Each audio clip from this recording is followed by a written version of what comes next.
Here's how UFC 300 impacts the future of the lightweight division. Now, with Islam Makhachev having not been booked yet because of religious reasons, I think he's fasting. I think it's called Ramadan. Please forgive me if I'm wrong with that. But due to his scheduling and not being able to be active during that time of the year for him, the rest of the division has to follow suit and clearly go in that schedule themselves. But in the meantime, let's go ahead and talk about that because it's about to end. I think or maybe it already ended. I'm not super knowledgeable about that clearly.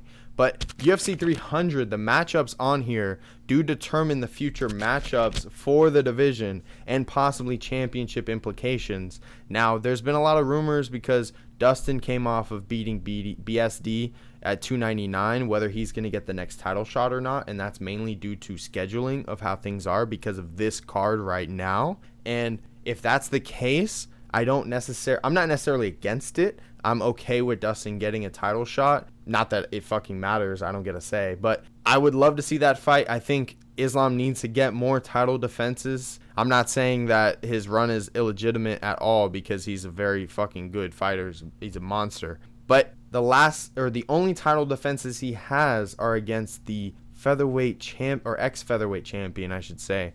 And arguably he lost the first one. Clearly it was unmistaken. He won the second. So great on him. Got a couple title defenses, but let's see it in the division. You beat Charles. You didn't run from Charles. Charles had the cut. Then we never got it back whenever that second fight with Alex ended because Alex stepped in for Charles. Then now Charles is scheduled against Arman, who's number 4 in the division at 300. And that in its own right puts his title contendership on the line because he's number 1 contender. He deserves that shot at the title, but because of the scheduling, because of not being able to fight for a certain period of the year, because of fasting or not wanting to do that during that time of the year, which is understandable, the rematch for them kind of got thrown up in the air, and clearly you get this scheduling mix-up where Arman and him get their bout on 300.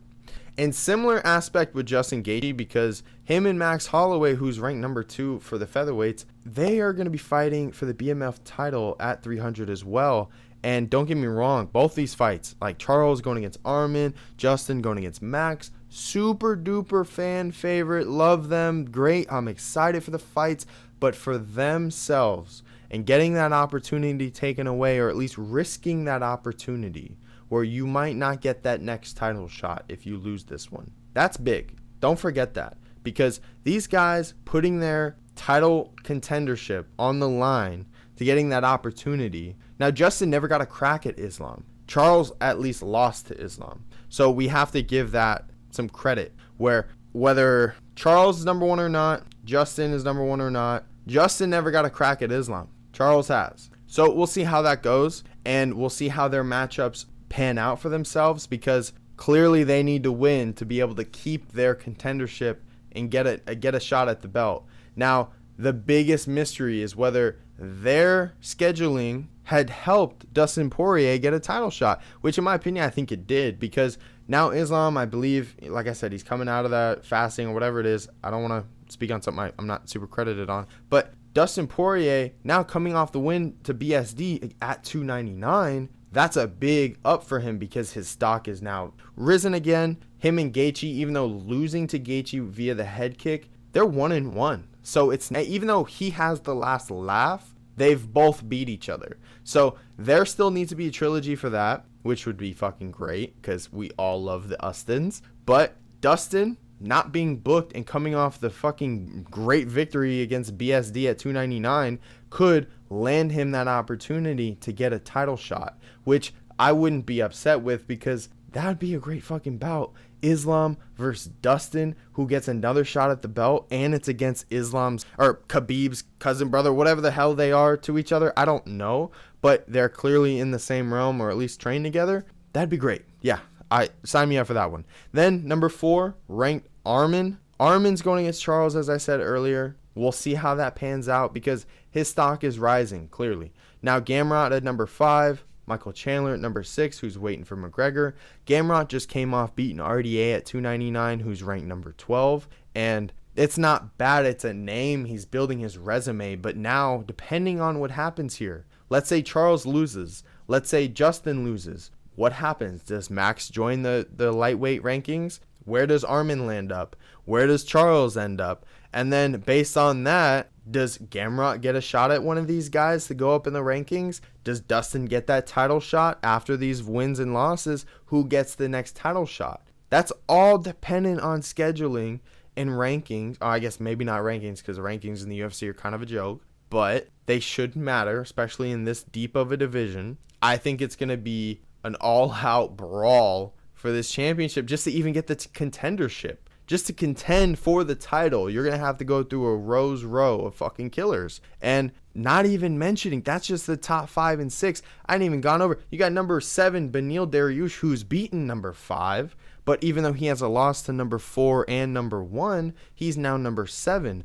But he still has that win over Gamrot. Maybe they run it back now that Gamrot isn't booked anymore.